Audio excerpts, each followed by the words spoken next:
Assalamualaikum warahmatullahi wabarakatuh. Perkenalkan, nama saya Alifa Ramadhani Bunga Zahira dari jurusan D4 Teknologi Laboratorium Medis. Kali ini saya akan membawakan materi tentang rendahnya kualitas pemilu yang ada di Indonesia. Kenapa sih kualitas pemilu yang ada di Indonesia masih tergolong rendah? Jadi ada beberapa faktor yang menyebabkan kualitas pemilu di Indonesia itu masih tergolong rendah. Tapi sebelumnya kita harus tahu dulu nih apa pengertian dari pemilu.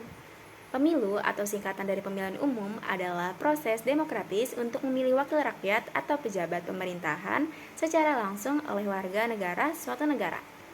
Pemilihan umum merupakan mekanisme penting dalam sistem demokrasi modern yang memungkinkan rakyat untuk berpartisipasi dalam menentukan pemimpin dan kebijakan. Nah, kita udah tahu nih pengertian dari pemilu.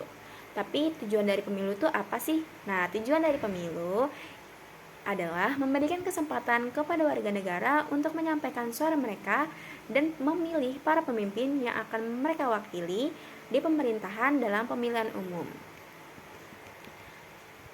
Tapi kenapa kualitas pemilu di Indonesia masih tergolong rendah? Nah, jadi ada beberapa faktor-faktor yang mempengaruhi mengapa kualitas pemilu di Indonesia tergolong rendah. Yang pertama, rendahnya kualitas penyelenggara pemilu. Anggota Komisi Pemilihan Umum Daerah atau KPUD dan Panitia Pengawas Pemilu atau Panwaslu di daerah itu bekerja lambat sehingga mempengaruhi proses rekapitulasi secara nasional. Yang kedua, proses pencalonan di partai politik yang tidak transparan. Proses pencalonan partai politik dalam tahapan penetapan calon itu masih tertutup, menyebabkan ruang gelap dalam proses pencalonan pemilu atau pilkada. Yang ketiga, adanya manipulasi dan kecurangan pemilu. Manipulasi pemilu dapat terjadi jauh sebelum hari pemungutan suara, seperti penggunaan pihak berwenang oleh pemerintah untuk mengintimidasi oposisi, menyensor media, merekayasa proses pendaftaran, dan juga lain-lain. Nah, tahun 2024 bulan Februari kemarin, itu kita ada pemilu. Tapi apakah kualitas pemilu di 2024 kemarin itu tergolong rendah atau tidak? Nah, kualitas pemilu di tahun 2024 kemarin itu masih tergolong rendah. Tapi kenapa masih tergolong rendah?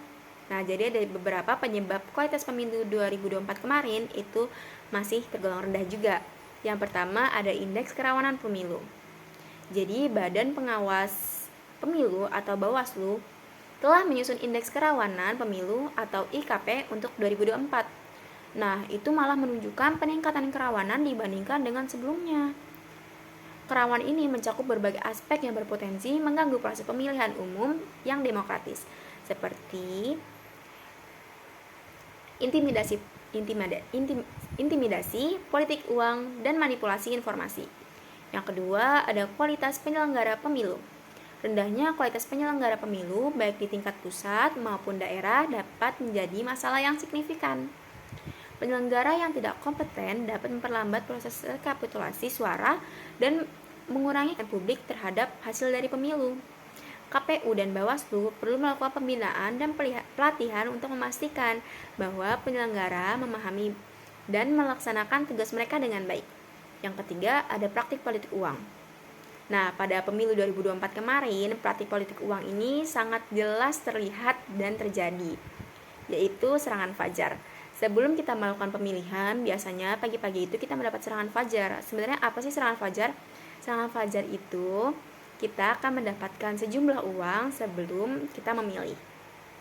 Nah, politik uang itu masih menjadi masalah besar dalam pemilu di Indonesia. Datanya juga menunjukkan bahwa praktik ini melibatkan persentase pemilih yang signifikan, yang dapat merusak integritas pemilu dan mempengaruhi pilihan dari si pemilih. Hal ini menciptakan lingkungan di mana suara rakyat itu dapat dibeli, jadi bukan berdasarkan pilihan yang bebas dan adil. Yang keempat, ada fragmentasi partai politik. Fragmentasi kekuatan politik di antara banyak partai dapat menyebabkan kompetisi yang tidak sehat dan mengganggu konsolidasi demokrasi.